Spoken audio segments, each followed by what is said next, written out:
Welcome, WrestleTalkShow fans, to the second installment of WWE and the wrestling industry's wellness program. We highlight WWE's wellness program in this two-part video. Uh, as mentioned before, the wellness program for World Wrestling Entertainment was implemented in February 2006 following the death of WWE wrestler and, at the time, main eventer superstar Eddie Guerrero. Um, Basically, WWE takes a three strikes and you're out policy. The first strike doesn't really count. Part one explains that in great detail. But in this episode, we're going to take a look at. Let's just take a look at, for getting right into it, let's just take a minute to evaluate what you're presented with here as a fan, as a performer. Uh, you're young, you're 21, 25, and you're offered these multi-million dollar contracts to perform, uh, to show up at events, to perform at events. Uh, Wrestling may be predetermined, but it does take wear and tear on the body. If you do not know, if you don't know what you're doing, you can hurt yourself. It may be predetermined, but the action, although somewhat choreographed, does require training, and even the most trained of athletes in this profession, like your Undertakers, your Rey Mysterios, etc., have experienced injuries. Um, you have former wrestlers and current MMA fighters like Brock Lesnar uh, telling you outright that to make the pain go away, it's nothing to go into the locker room and see a bunch of guys on pain pills.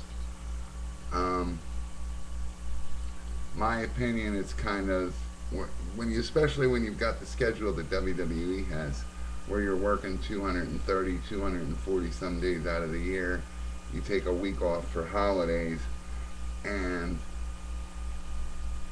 you jump right into house shows, pay-per-views, and overseas events, whereas some of it may not be physically demanding, but what is, it's basically you go in and see the doctor on your first injury, and he gives you something and treats it, but although he's treating it, he's masking the injury, as these wrestlers are then allowed to, or see themselves physically able to go back out and perform.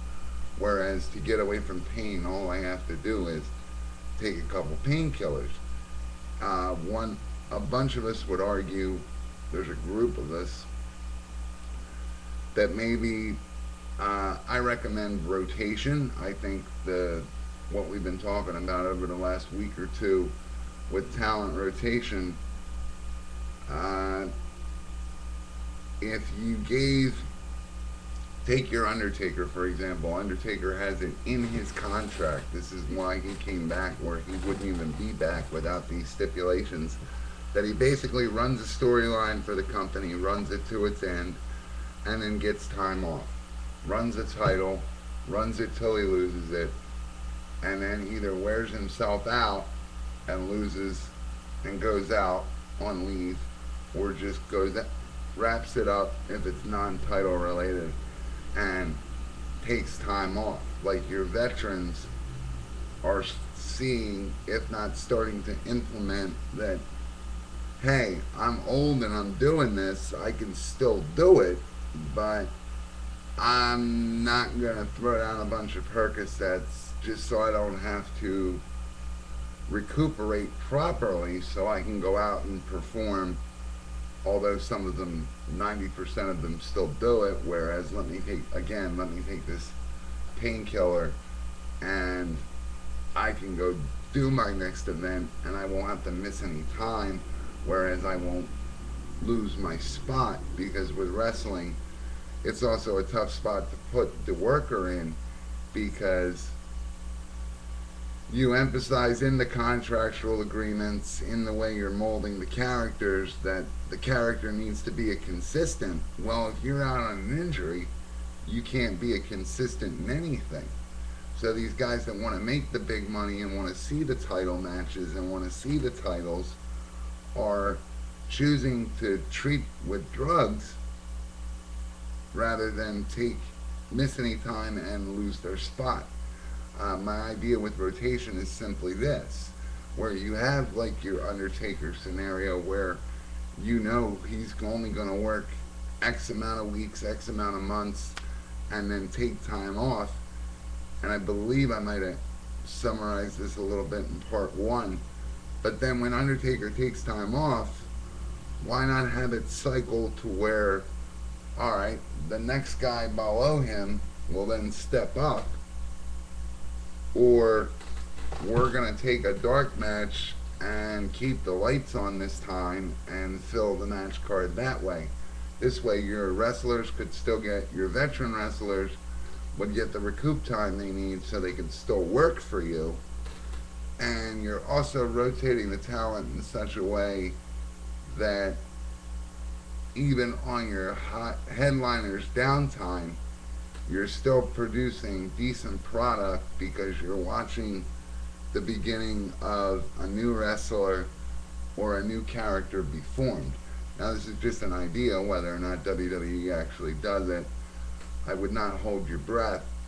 But another argument, and I know I did emphasize this a little bit, is it's the same sport. They might be considered number two, but TNA has a wellness program in place, and full disclosure, has not really been asked of them since they came on the scene. It's been said that if TNA has a death next, WWE might breathe a sigh of relief, but it's not a big relief because it's still in the industry. Whether or not it happens with a different brand, it's still the wrestling industry, as you see most of the WWE wash-ups or veterans that don't realize they're vets yet, or too old for the ring, to be nicer or to be more blatant,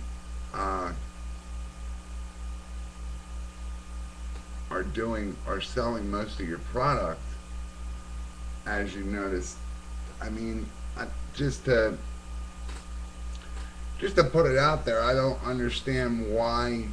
I mean, I understand WWE is the top brand, and of course they're gonna demand a lot more attention than your independents or the smaller brand TNA, but it's the same sport. Why hasn't TNA been asked to disclose medical information, testing, what kind of testing, what exactly? We know they have a program, and I'll be sure to look around. But in my opinion, this wellness policy at all, in the same, well, not at all, in the same breath, should be as public as WWE's is. They may be lower guys in regards to popularity in WWE wash-ups, but why are there no big questions about that? Because a death could easily come in TNA anytime. The steroid indictment, as mentioned in part one, came with the investigation of Signature Pharmacy, where a total of 11 WWE superstars were suspended for violations of said policy. That came right after Chris Benoit's death, where the federal government wanted to know just how many wrestlers were actually using steroids. And with the Signature Pharmacy investigation, there was superstars not on the WWE roster anymore, but mentionables like Kurt Angle, that his name was right there. He was a client, and there's no getting around it. And I just find it amusing that you're so quick to bury WWE, but what about TNA? Now, I'm not saying don't pick on WWE, but if you're going to, it should be a full circle. Look at the industry as a whole. And getting back to the Christopher Nowinski topic, again, he's starting to speak out about wrestling, but His emphasis isn't just about wrestling. He's concerned for every contact sport that takes major blows, like your footballs, your hockeys. Wrestling just happens to be the thing where you see it most, and you're seeing it now more because over the last couple of years, more and more wrestlers or former wrestlers have died, and you find out either their death was associated with overdose, steroids, drug use, or all of the above. Um, One would argue maybe if this talent was given less of a working schedule. Now, I know TNA is trying to do this. I don't know if this is their main focus for it, but what a lot of former WWE people go over there for is it's the same amount of exposure depending on your name, but it's also less travel. Whereas they tape a lot, they don't move around a lot, and when they do, it's not real far. It's not 5 out of 7 days a week. It's not 3 days of hitting the mat and 2 days of traveling to tour to put yourself out there. They more or less work around tapings of pretty much everything, and they try and have shortened the travel strain on the talent. And one would ask, if TNA can do it, then WWE can surely do it. You can have what we've been picking on them for, and this really has nothing to do with the other, but like everything in wrestling, it all comes full circle. Whereas if their schedule wasn't as packed, they would have the smaller injuries would have time to properly recuperate with talent rotation, with proper care, with better evaluations where you're not so quick to throw drugs at it. And if you have to, fine. They're there for a reason. They were created because they work. But better doctor care, especially considering the scrutiny that the industry's getting, you'd think that these promoters would put themselves in a spot where, okay, if you're on narcotics for a legitimate reason, fine. But A, is there a procedure or something we can do to where over a short period of time or within the next couple months, for example, you'll be off of these drugs, or you'll need them until a procedure can be done, whereas afterwards you'll only need them for 2 to 4 weeks, and then your body will heal. A lot of what you're seeing now is masking injuries so these guys can go out and perform and keep their status in the company, because as we know, if you're not there, you don't make a name for yourself, you don't make money. Unless you work for WWE and you're on the roster and just not used, you don't make money unless you're working your character and working the event, as it is with any wrestling industry.